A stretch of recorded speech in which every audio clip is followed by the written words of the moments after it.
Salut tout le monde, Karim Technicentre le lundi, donc une petite vidéo pour vous expliquer le contexte actuel sur le Technicentre. Donc fin 2016, la direction de l'établissement nous annonce des nouvelles suppressions de postes, à hauteur de 40 postes supprimés sur l'établissement. Donc ce qu'il faut savoir sur le Technicentre, sur ces 15 dernières années, c'est plus de 300 postes qui ont été supprimés. Donc situation inacceptable pour les cheminots du lundi et puis pour nous, organisation syndicale. Donc surtout que ces suppressions de postes sont injustifiées. Donc ce qu'il faut savoir, c'est que dans cette même instance, donc à cette même date, la direction nous annonce que sur l'année 2016, il y a eu 26 000 heures supplémentaires d'effectuées sur l'établissement. On a une trentaine d'intérimaires aussi qui est là avec des longs contrats, hein. Certains ont fait 36 mois, 4 ans, on est même monté jusqu'à 5 ans sur l'établissement, hein. Donc, et on a une cinquantaine d'apprentis. Donc on ne peut pas nous annoncer d'un côté des suppressions d'effectifs et d'un autre côté augmenter en intérimaire et en heures supplémentaires. C'est pas possible. Donc pour nous, il est clair qu'un poste d'intérimaire présent, c'est un poste pour un cheminot, donc un poste nu. Donc nous, le 28 février, on appelle les cheminots du Technicentre à la grève. Donc pour justement cette situation inacceptable, hein, suppression d'effectifs, c'est pas possible, c'est pas négociable. Sur la dégradation des conditions de travail, parce que c'est clair qu'aussi, il faut pas se leurrer, c'est polyvalence à gogo, c'est réorganisation à chaque fois qu'il y a des suppressions d'effectifs, il y a des réorganisations derrière. Les cheminots n'arrivent plus à cumuler travail et vie personnelle, donc notamment pour les gardes d'enfants où ça devient compliqué pour tout le monde.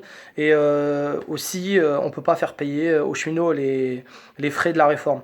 Parce qu'il est clair qu'aujourd'hui, la réforme ferroviaire de 2014 est un pur échec, hein. La direction ne le dit pas ouvertement, mais on voit très bien que la dette ne cesse d'augmenter, hein. Donc il ne faut pas qu'il nous raconte que tout est bien et tout est nickel depuis cette réforme. C'est tout le contraire. Et c'est pas en augmentant la productivité non plus qu'on fera avancer les choses. Parce qu'il est clair que la direction aujourd'hui a pris comme choix de faire payer cette mauvaise réforme aux cheminots. Donc en augmentant la productivité, en supprimant des effectifs, et en augmentant la polyvalence. Et ça, c'est pas acceptable. Donc aujourd'hui, nous, on va faire barrage, on va faire obstruction à cette réorganisation et ces suppressions d'effectifs que propose la direction de notre établissement. Donc on appelle les cheminots de tous les technicentres à se joindre à notre mouvement, donc à se mettre en relation avec les OS représentatifs de leur établissement, et puis les cheminots de tout secteur, parce que c'est tous ensemble, hein, on est frappé partout, que ce soit au commercial, chez les mécanos, à l'infra, tous les cheminots sont impactés par les suppressions d'effectifs. Tous les ans, on entend des suppressions d'effectifs et des réorganisations.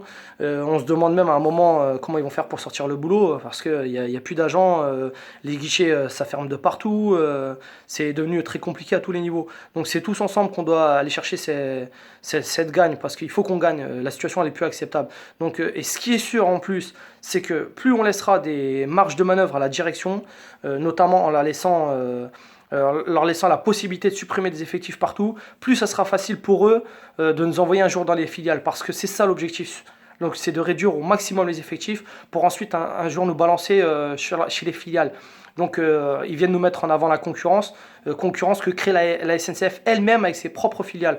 Nous on a eu le bon exemple sur l'atelier Noisy-le-Sec qui va être géré totalement par Transkéo, avec des cheminots qui sont dedans aujourd'hui, mais sur quels accords d'entreprise seront ces cheminots dans l'avenir? Aujourd'hui, la direction ne se prononce pas.